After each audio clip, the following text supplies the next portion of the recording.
Ahoy Captain, and welcome to First Aid for a Sustainable Ship. And I know all episodes are special, but this one is really special because we're going to take an inland waterways vessel and we're going to add a shore battery while idle or moored. That's right, we're going to take like a million of these little bad boys and we're going to use them to power your vessel. And in this episode we're going to take the Skoon Skipper, as we call it. And what we'll see is that we have 100% carbon reduction while moored, because we intend to use it for shore power purposes. But all in all, it really depends on how much time you will be moored in order to get a full estimate of your total carbon reduction. In the case that we see now, the total carbon reduction will only be a few percent, because we use a lot less fuel while idle or moored. So one way that's sad, on the other way, well, we're still zero emission while moored, so that's beautiful. The Capex, you're gonna love this, is €0 because we're gonna use a battery rental in order to do this case. And the day rate of the battery pack will be roughly €400. But I believe that's a good representative of what's commercially available. And it's also close to my heart because this episode is powered by Skoon. That's actually a company I used to work for and with a lot over the past year and a half. And we're going to see some examples of what we did together as well. But I just want to thank them for helping out on this episode. So moving onwards. This episode is going to consist of two parts, as always. First part is the online tool, in which we're going to put in all our assumptions, and then the second part, premium report part, in which you will get extra guidance on not just the cost, but a lot of additionalities. So we're going to go through these two parts together and skip to the fun part if you want to. Before we move on, however, a short disclaimer. The Decarbonizer is but a model. And as such, of course, it's a good representation of some realities, but it's really heavily dependent on the assumptions that you use. So, although I know for a fact, because I've done this case also in real life, that it's quite close, it can differ with what you have. So feel free to contact the help desk if you need any help with interpretations or clarification. And then secondly, it's constantly evolving. So the version that you see or using now and that we use here in this video, those two might be different. So there will be changes coming up. And thirdly, it's made by humans, and as you can see this picture, that human is also bald, just like me. Well, we make small mistakes, small errors, and we tend to learn from them, hopefully along the way, and we also tend to show you where and how we made these mistakes and how that will impact your case. And what we're doing is not finding the ultimate exact problem-free, perfect solution. We're just helping you, guide you along the way of a very complicated energy transition. So please keep that in mind and bear it with you. And then finally, we do, even though it's powered by Skoon and they provide a lot of help, we do this independently. We do not get paid for this video or anything by anyone or anything else. We just really think that these kinds of batteries are not just very cool kind of technology for your vessel, but they can help you out a lot in specific cases. So we do this because we believe in the energy transition again. This being said, all that's left is to tell you have fun watching this video, and let's go to part 1. If you're seeing this video, you probably know where to find the Carbonizer tool. If not, you can use this link in order to get there. So let's go. So here we have the tool. And as stated, we're going to go for an inland waterway vessel. That's all the way down to the bottom. We have a few options, but let's just go for the generic one. I'd say this is either general cargo. It's a generic inland vessel. So inland waterways, general cargo.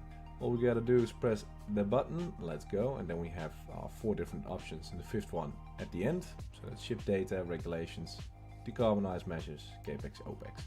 So let's go to ship data first and check our operational profile. Here we go.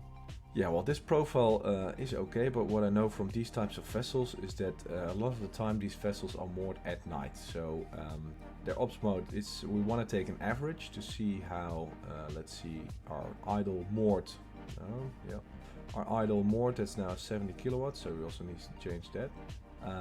How that would be during the entire year. So let's see, we're going to take an average and we're going to change the average power amount to about 40. That should be correct, or roughly.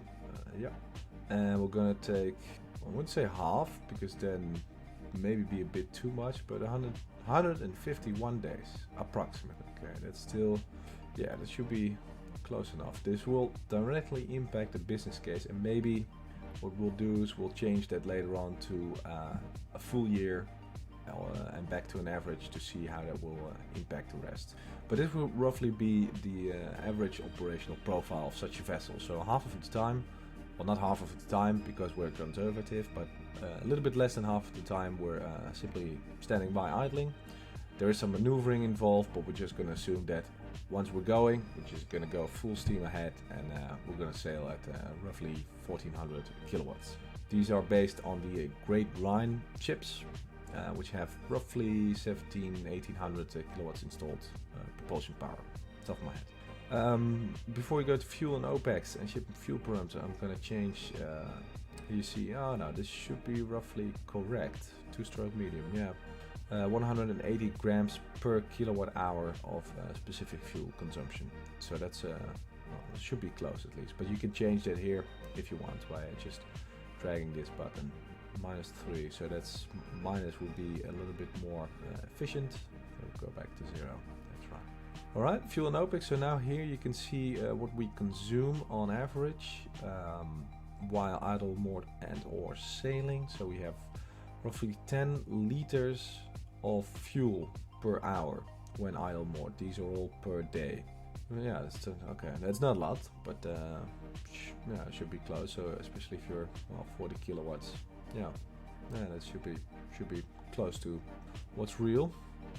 But anyway, you can adjust your fuel consumption curves, your power demands, etc., to neatly fit your fuel consumption per day, and in that case you sort of know, okay, then I'm close to what should be the case. At least this is very important for your business case.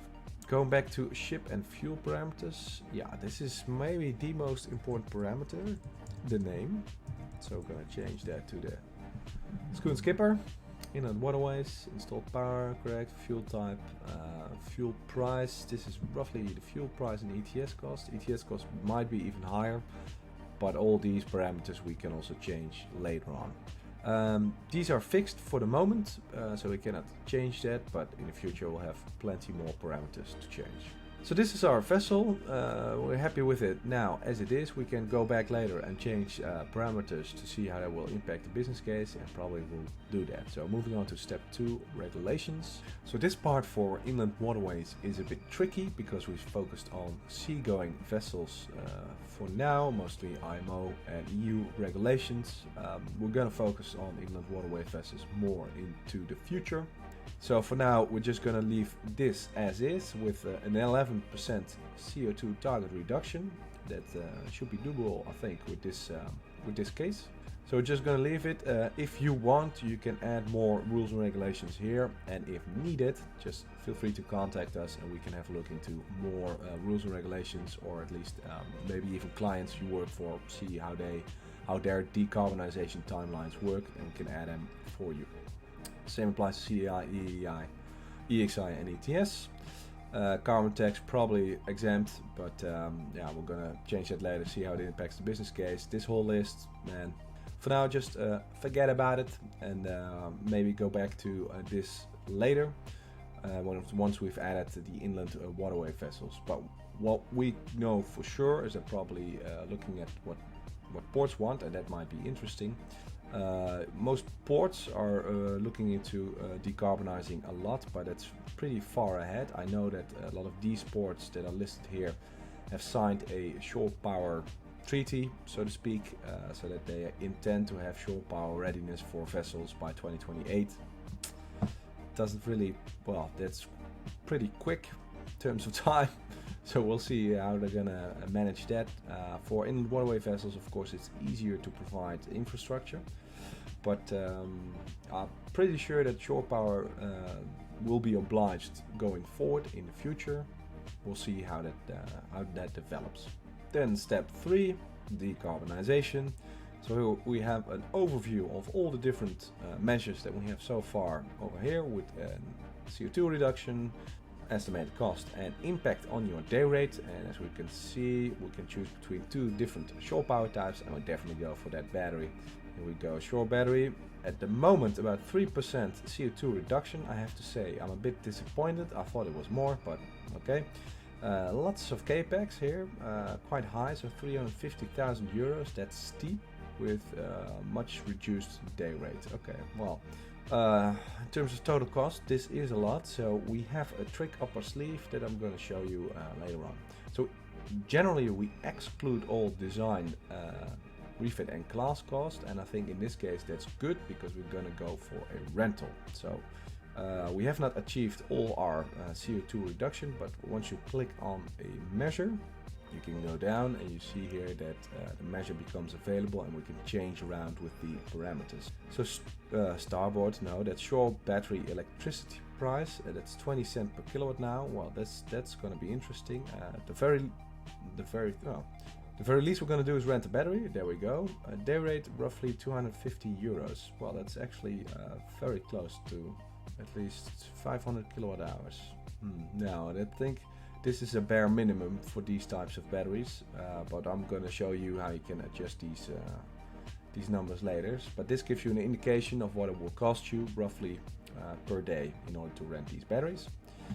So here we see that directly impacts the day rate that we have, but our capex is greatly reduced, so we have less benefits, but at least now we don't have any capex, so that's good. So at this moment we have 0 capex with still a reduced day rate, which I love. Power duration half a day, so that means that half a day trip, then we can simply be powered by the battery for half a day with an average power here of roughly 35 kilowatts. That's our average power amount, what we did now.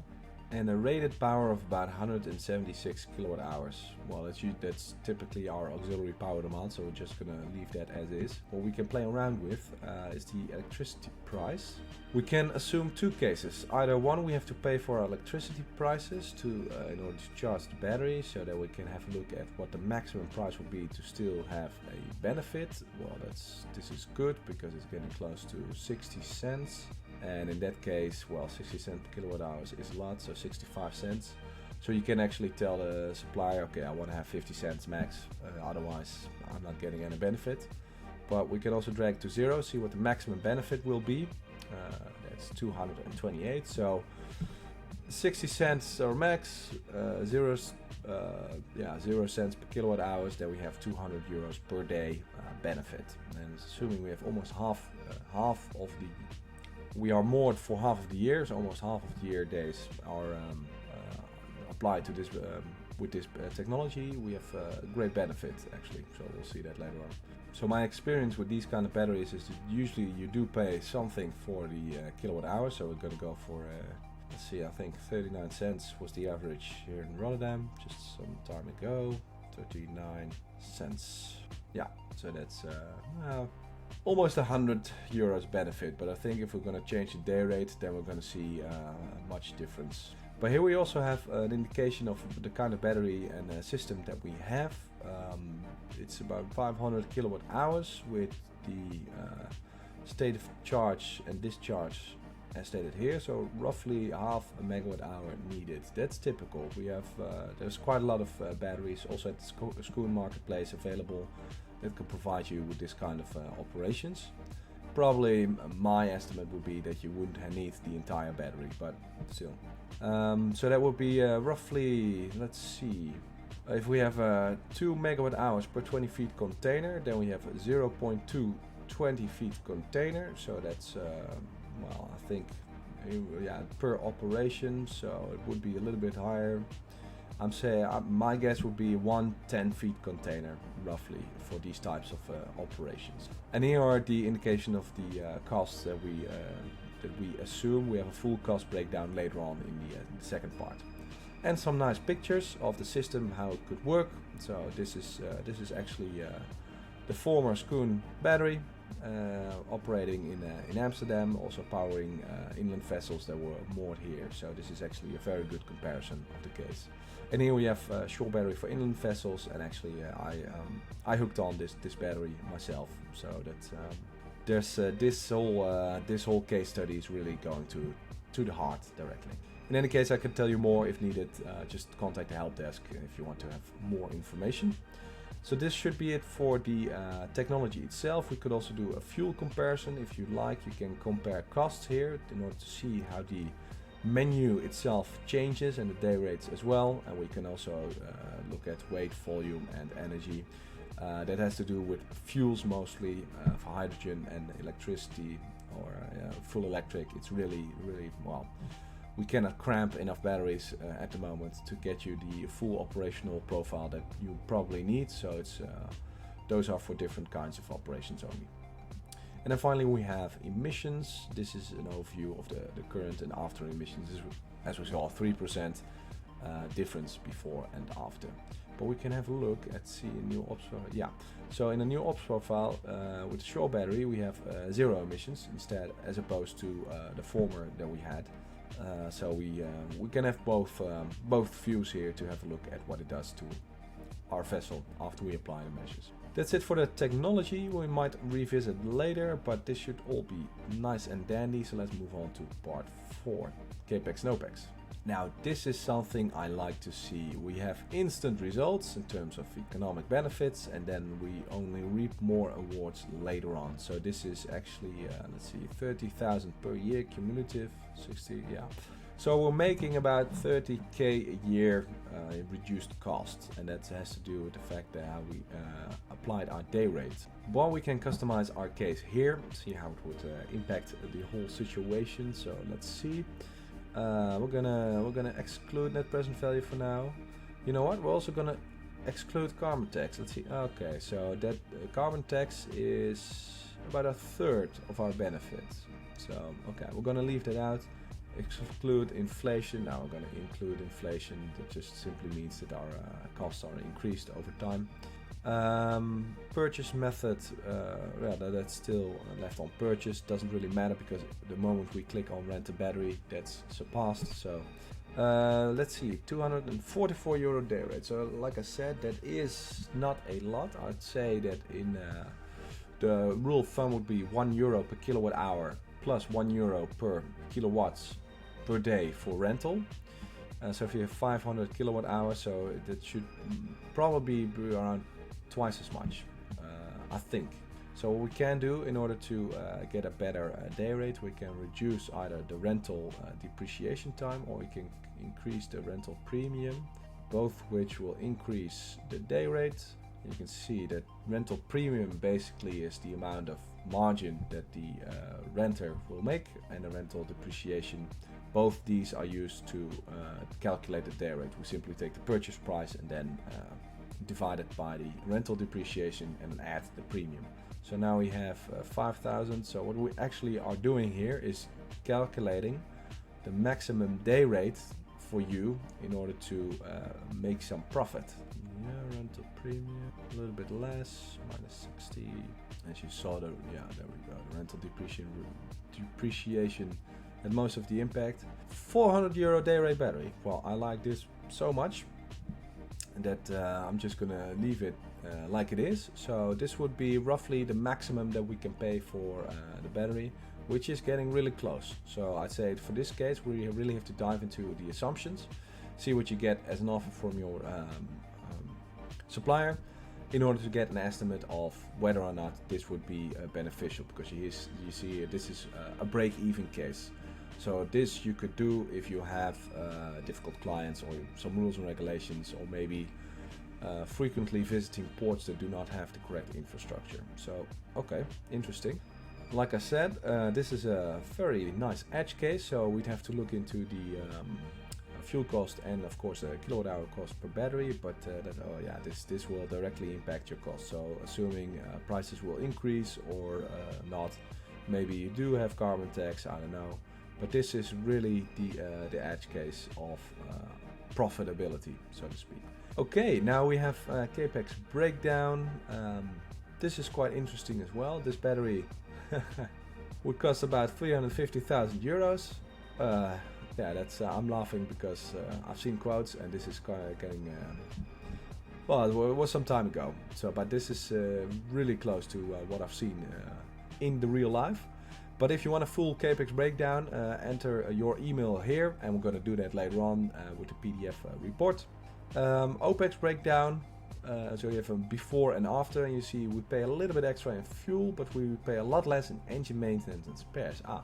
And this is interesting to see where your reduction in costs actually come from. And if you see here, you still pay quite some costs in terms of fuel, but your engine maintenance and spares, that's where actually the real reduction comes from, and that's usually not the thing that you see, not in your bill at least. So this is quite a complicated case to sell because well, your engine maintenance etc. usually, I know for most ship owners, that's just simply something you have to pay, and that's not something you can save costs on. But that is where most of the time you reap the benefits.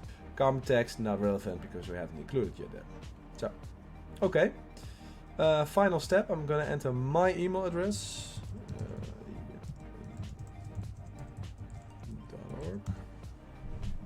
It's really going well, this email address inputting. Anyway, and then we press the button PDF, and now we go to the reporting section. Moving on to part 2. We just press PDF, and now it will take about 10 minutes, but then we will receive a customized premium report that looks a bit like this. There we go. The Carbonize Premium report for the Skoon Skipper. As we see here, inland vessel. My name's on there because we've added my email address, but you can receive exactly a similar copy. Here we see all the information that we have put in our case, and we have no payback here. We see plus €1. That's interesting, and I'm gonna tell you why, because in the previous case we saw minus €1 day rate. Now we see a plus €1 day rate, so we don't have a payback. That's because in the back end we have more detailed calculations, actually per minute or 5 minutes, depending on the scenario. So that would lead actually to a more sophisticated analysis that will lead to a difference of €2 per day. So that's about the difference that we have here. So as we saw, the €400 day rate, that's really on edge of what's needed in order for you to get profitability. The CO2 reduction is still the same, and well, €1 difference, I think we can all live with that.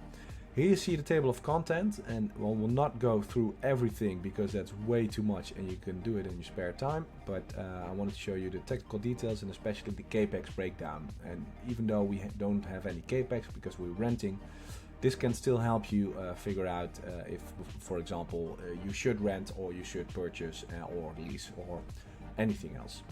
So most of the stuff here, that's all just simply known for you. We've put it in together. We can help you customize more if you need it. Simply contact the help desk. Here we have all the different operational profiles that we've used, and here this is nice to have a short look at. This is the average idle moored power profile that we've assumed for your vessel, and as you can see, we're hovering around 40 kilowatts, 41 kilowatt hours daily. Approximately, and that's weird because that's of course not correct. So this is actually the 41 kilowatts daily average, so this is our average power. That's one of the small errors that I told you about, so I'm gonna change that later, make sure that in your version it's correct.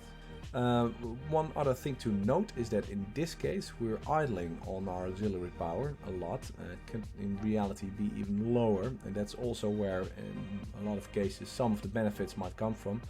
Mostly still in maintenance, because even at these low power, or actually high specific fuel consumptions, we still don't use a lot of power. So the total amount of reductions would still be small relatively, but the amount of money we can save on maintenance will be a lot more. Moving on.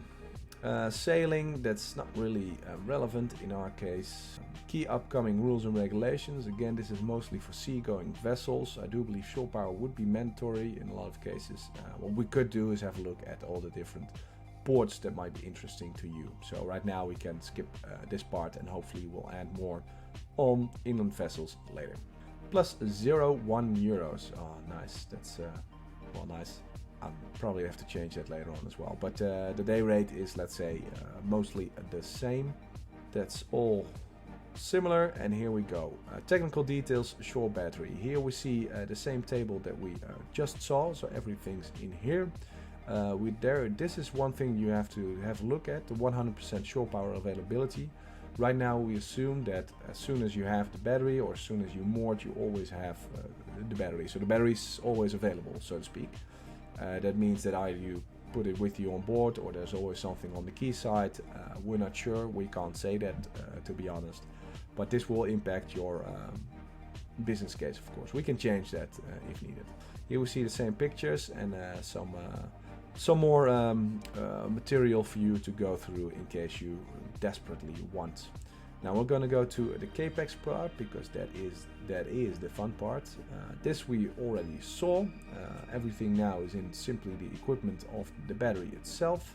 And here, oh boy, we're gonna zoom in there.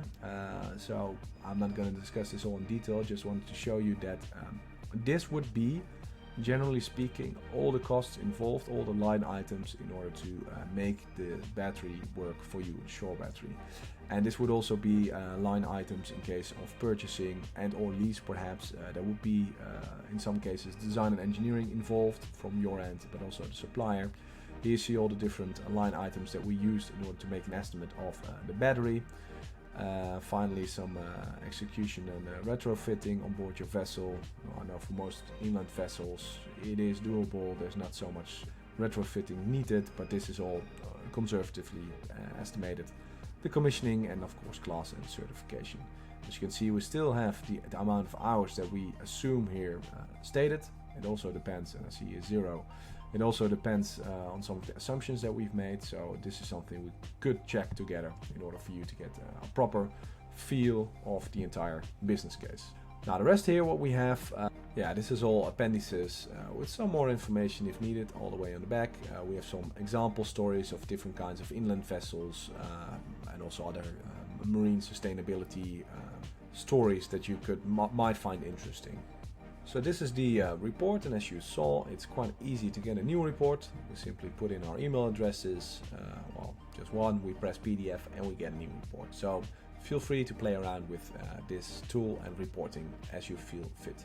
And that's it for this episode of First Aid for a Sustainable Ship. We saw what a shore battery does with an inland vessel. It can fully remove all emissions at a day rate of approximately 400 euros, at least that's my estimate. If you need any help at all, any customization or clarification, not just on this case, but for your vessel in general, this technology or otherwise, feel free to contact the help desk. That being said, there's only one thing left remaining for me to say, and that's have a great day.